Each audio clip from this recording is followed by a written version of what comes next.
Você escreveu perguntando se as manifestações espirituais que são vistas em algumas igrejas seriam reais. A sua dúvida não é no sentido de manifestações ou profecias que falem de eventos futuros que virão sobre o mundo, ou de revelações doutrinárias que muitos alegam ter como se falassem da parte de Deus. A sua pergunta é mais específica para o caso de manifestações e revelações ou profecias testemunhadas, famosos testemunhos, testemunhadas em algumas denominações, conhecidas como denominações pentecostais.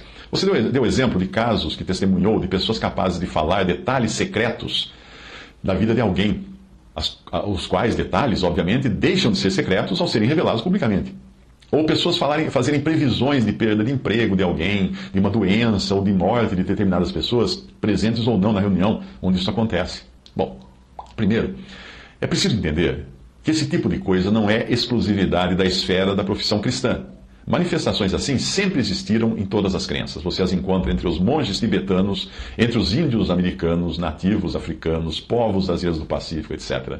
Não é preciso investigar muito para ver que todos esses estão sendo enganados por demônios, pois não são pessoas que professam a fé cristã nos seus cultos.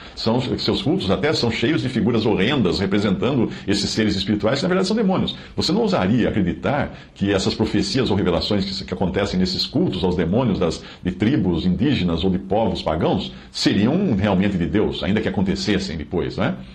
Mas o que dizer de manifestações assim que ocorrem com pessoas que professam ser cristãos e dentro de ambientes cristãos? Bom, primeiro é preciso observar se nós não estamos diante de casos clássicos de manipulação, como o daquele pastor que foi denunciado em vídeos no YouTube, que revelava informações secretas de pessoas, mas essas informações, na verdade, ele colhia no próprio Orkut, que na época existia, ele colhia dos membros da sua igreja.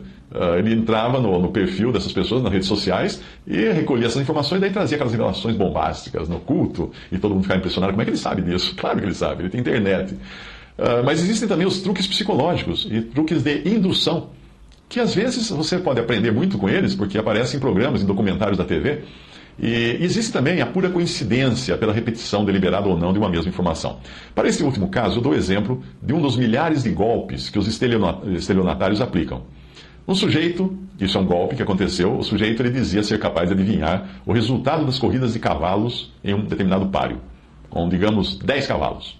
Ele pegava então uma lista de 1000 apostadores, que ele tinha endereços de pessoas, e mandava 1000 cartas dizendo para 100 delas que ia dar o cavalo A.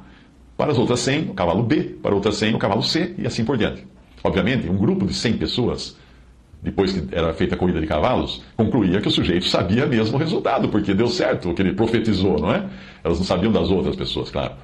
Aí ele pegava os endereços das 100 pessoas que receberam o palpite correto, dividia em grupos de 10, e fazia a mesma coisa. Cavalo A para um grupo de 10, cavalo B para o outro, etc. Agora, no final, depois da corrida, ele tinha 10 pessoas acreditando que ele acertou 2 vezes. Então esse cara realmente sabe tudo.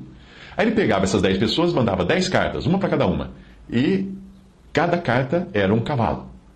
Obviamente, no final, uma pessoa ficava convicta de que aquele rapaz tinha a capacidade de adivinhação, porque ela viu 3 vezes ele acertar o cavalo ganhador.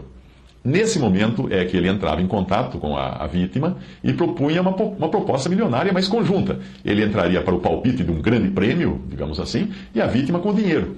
Claro que tinha que ser uma aposta muito poupuda para valer a pena. E a vítima, depois de ter visto que ele acertou 3 vezes no resultado, acabava entregando o dinheiro a ele e nunca mais via o dinheiro. Todos os dias, em milhares de igrejas, chamadas igrejas, ou por entre aspas, em todo o país, alguém avisa que uma pessoa ali irá morrer. A tal da profetada.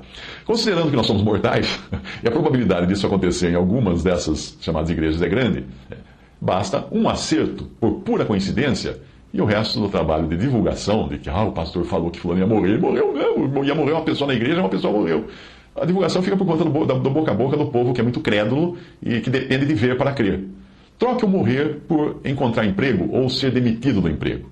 Fechar um ótimo negócio, ser curado de uma doença mortal, sofrer um acidente, ficar doente. Ponha qualquer coisa nisso. E você tem uma gama enorme de possibilidades para depois serem exploradas pelos pregadores desses locais para atrair mais público com base nos famosos testemunhos. Muitas dessas igrejas só vivem de testemunho, não tem Bíblia ali. É só, a pessoa vai à frente e conta alguma coisa escabrosa e todo mundo, Mas e os muitos casos de revelações que não se concretizam? O que dizer desses? Bem, para isso tem outra história de estelionatário que demonstra que nós não somos tão exigentes na hora de investigar a fundo aquilo que sai barato para nós, como é o caso de alguma profetada não cumprida. O sujeito tinha um cavalo que morreu. Todo mundo sabia que ele tinha um cavalo, mas ninguém sabia que o cavalo tinha morrido. Então sabe o que ele fez? Ele fez uma rifa do cavalo e cobrou, digamos, R$1 por bilhete. Logo, 200 amigos compraram todos os números, um foi premiado. Você quer saber se o ganhador não reclamou por não receber o cavalo? Claro que ele reclamou. E o rapaz simplesmente devolveu o dinheiro dele, R$1. Para o único que reclamou, porque ele ganhou e não recebeu o cavalo. E os casos que realmente mostram ter uma origem espiritual? Obviamente, Deus tem poder de revelar certas coisas a certas pessoas, quando Ele tem um propósito para isso, do mesmo modo como Ele também permite que as pessoas sejam enganadas, e na Bíblia nós vemos que Ele até enviou espíritos maus para essa missão de enganar pessoas, quando Ele também quer ensinar algo a essas pessoas. Por isso é preciso sempre perguntar, não só se aquilo vem de Deus, mas se aquilo não é um engano enviado ao meu coração, por eu ter me afastado dele. Apesar de em algumas igrejas, uma pergunta assim ser rechaçada como pecado contra o Espírito Santo, ou incredulidade, né? Se você contestar as profetadas que são dadas ali, os testemunhos, alguém vai falar assim, está pecando contra o Espírito Santo, vai perder a salvação. Isso são geralmente quem faz isso, são aqueles que se consideram mais espirituais. A Bíblia manda nós julgarmos os espíritos para ver se eles procedem de Deus. Essa é uma ordem que o próprio Espírito de Deus dá. 1 João 4,1, amados, não creiais a todo espírito, mas provais se os espíritos são de Deus, porque já muitos falsos profetas se têm levantado no mundo. Aí ele está falando do espírito humano, da pessoa que traz a tal da profetada. Eu tenho que provar, eu tenho que examinar. Isso é de Deus ou não é? Isso é a opinião da pessoa? O que é isso? De onde vem? É incrível o número de cristãos que parece ler a Bíblia às carreiras e não percebe que nós estamos mergulhados em um mundo espiritual, que inclui também anjos caídos, inclui demônios, também chamados de espíritos malignos. Trata-se de um exército imenso de estelionatários espirituais tentando enganar os seres humanos com mentiras. O próprio Senhor advertiu contra a existência dos ministros e falsos profetas a serviço de Satanás no meio do povo de Deus, que se fazem passar por ministros de Deus. Não é porque alguém se apresenta como ministro de Deus e que é de Deus. Mateus 7, de 15 a 23 diz, acautelai-vos, porém, dos falsos profetas que vêm até vós vestidos como ovelhas, mas interiormente são lobos devoradores. O que um lobo devorador quer? Ele quer roubar de você, ele quer explorar você, ele quer tirar a sua gordura, ele quer comer aquilo que você tem no prato. Muitos dirão naquele dia, Senhor, Senhor, não profetizamos nós em Teu nome não expulsamos demônios, em Teu nome não fizemos maravilhas. Então lhes direi abertamente, nunca vos conheci, apartai-vos de mim, vós que praticais a iniquidade. O Senhor Jesus não está falando ali de monges tibetanos, índios americanos, nativos africanos, povos idólatras de ilhas remotas. Não, ele está falando de pessoas que chamam Jesus de Senhor. E basta você ligar a TV a qualquer hora do dia ou da noite para encontrar pessoas assim, chamando Jesus de Senhor, e alegando grandes feitos, grandes milagres, grandes profecias, grandes curas, grandes expulsões de demônios. Enquanto alguns são meros cobiçosos de riquezas, existem também aqueles que estão efetivamente a serviço direto das trevas, incorporados por demônios e com poderes até de adivinhar, não necessariamente o futuro, mas adivinhar fatos sobre as pessoas.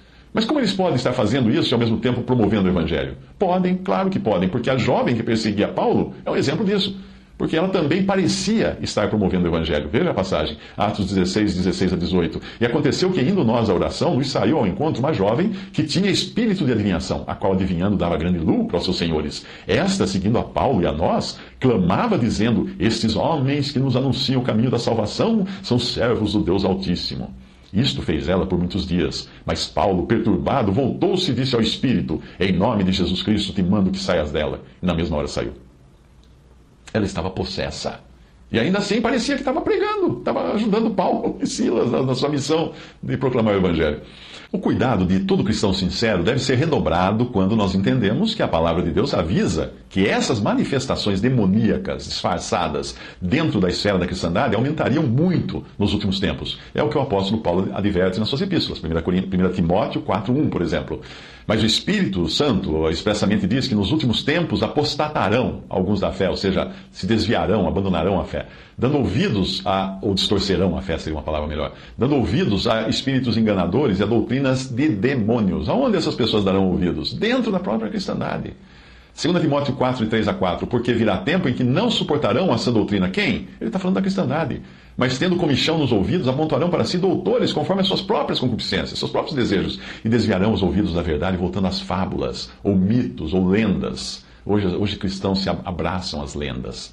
Diferentes versões trazem também, além de fábulas, mitos, lendas, e se você entrar numa livraria e pedir livros de fábulas, mitos e lendas, sairá de lá com uma sacola cheia de histórias de fadas, duendes, lobisomens, vampiros, zumbis, fantasmas, etc. Ou seja, personagens de outra esfera, de um submundo povoado por criaturas que, nas histórias, podem tanto ser benignas como malignas. Mas o diabo está fazendo um trabalho muito bem feito nesse sentido hoje em dia.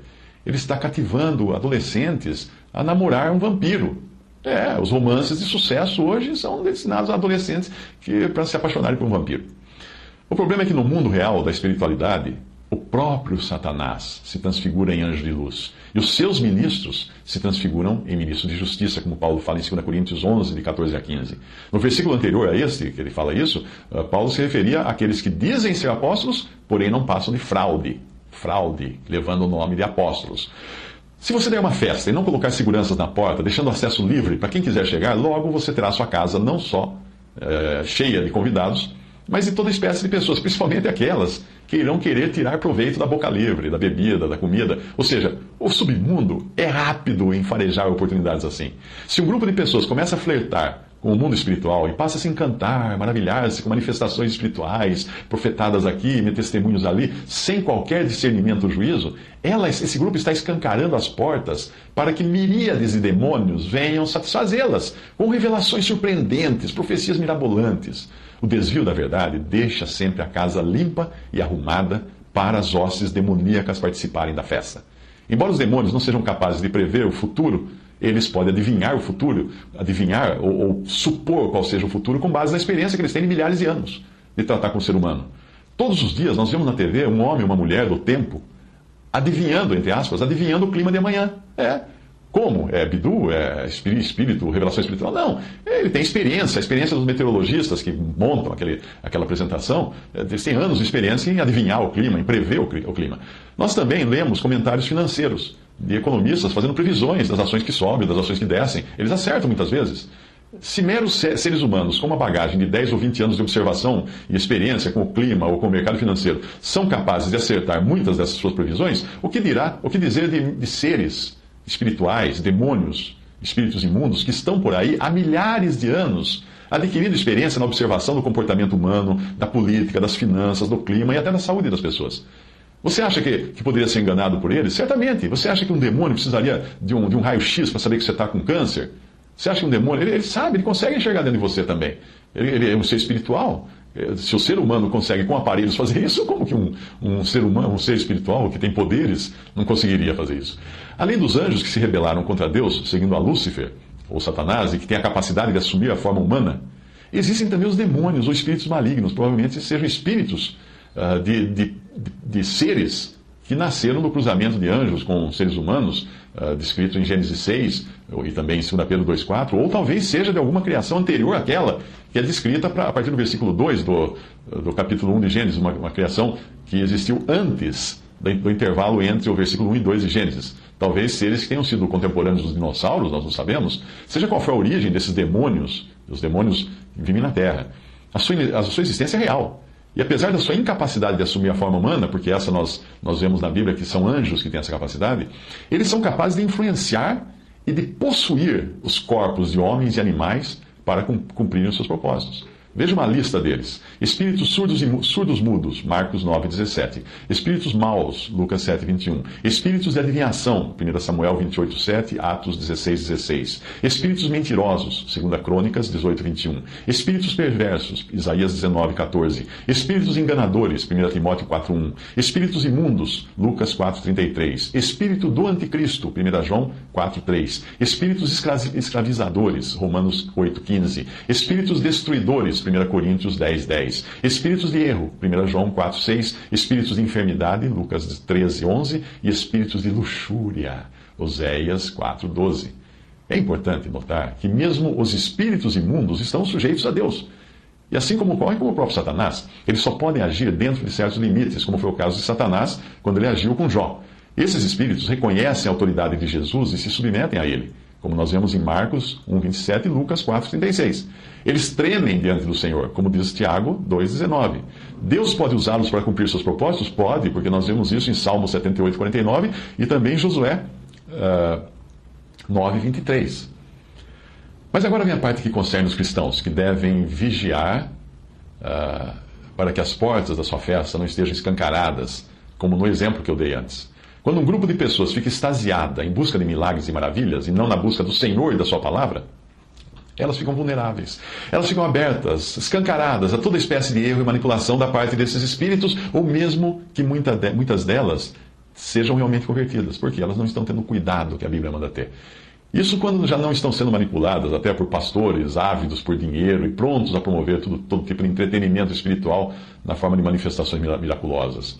Embora o trigo, que são os verdadeiros crentes, não possam ser possuídos por demônios, o joio que convive com o trigo no meio, e às vezes até dirige congregações, pode ser um instrumento do diabo. Apartar-se da verdade sempre abre as portas para o erro, como aconteceu com Saul em 1 Samuel. 1 Samuel 16, de 13 a 15, desde aquele dia em diante, o Espírito do Senhor se apoderou de Davi, e o Espírito do Senhor se retirou de Saul, e atormentava-o um espírito mau da parte do Senhor. Então os criados de Saul lhe disseram: eis que agora o espírito mau da parte de Deus te atormenta.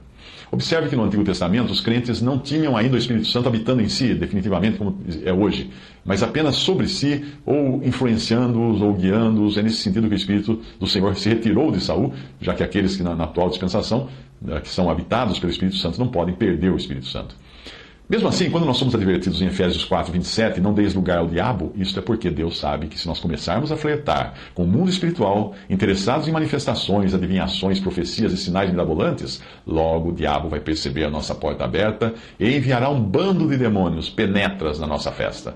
Eles certamente serão capazes de promover uma festa de arromba, com muito entretenimento espiritual, para nos manter presos ao engano, maravilhados com os sinais e maravilhas que eles conseguem fazer. Concluindo, eu deixarei para você discernir se os casos que mencionou são realmente vindos de Deus ou do diabo. O que vem de Deus exalta Cristo e leva o nosso olhar para Cristo. O que vem do diabo exalta o homem e, como um vício qualquer, deixa sempre o desejo de consumir mais um pouco dessa manifestação espiritual. Eu nem preciso dizer que hoje há muitos cristãos que são viciados em manifestações espirituais, como se a sua fé não se contentasse em ter a Cristo diante de si, mas precisasse constantemente estar cercado de testemunhos emocionantes. São como viciados em algum tipo de droga espiritual, essas drogas que causam visões, espiritual não, drogas psíquicas, né, que causam visões e êxtases, e eles acham que já não podem mais viver sem tomar essas drogas para ver coisas maravilhosas. Para pessoas assim, só Jesus já não satisfaz. Pessoas que estão viciadas em profetadas, em testemunhos, em sinais, em curas e maravilhas. Só Cristo não satisfaz para elas.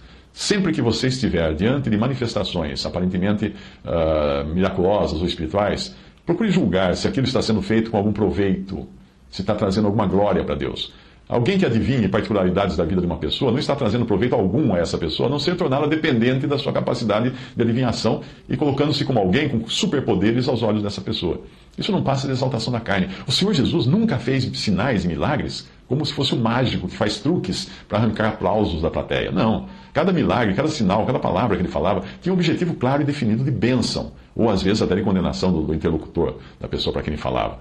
Mas não eram coisas que tinham o objetivo de alisar o ego do outro, como são algumas profetadas que eu costumo ouvir de vez em quando, ou até ler nos e-mails e mensagens que são deixadas nas redes sociais. Coisas do tipo: Deus tem uma grande obra para você, ou estou vendo que Deus fará de você um pregador famoso.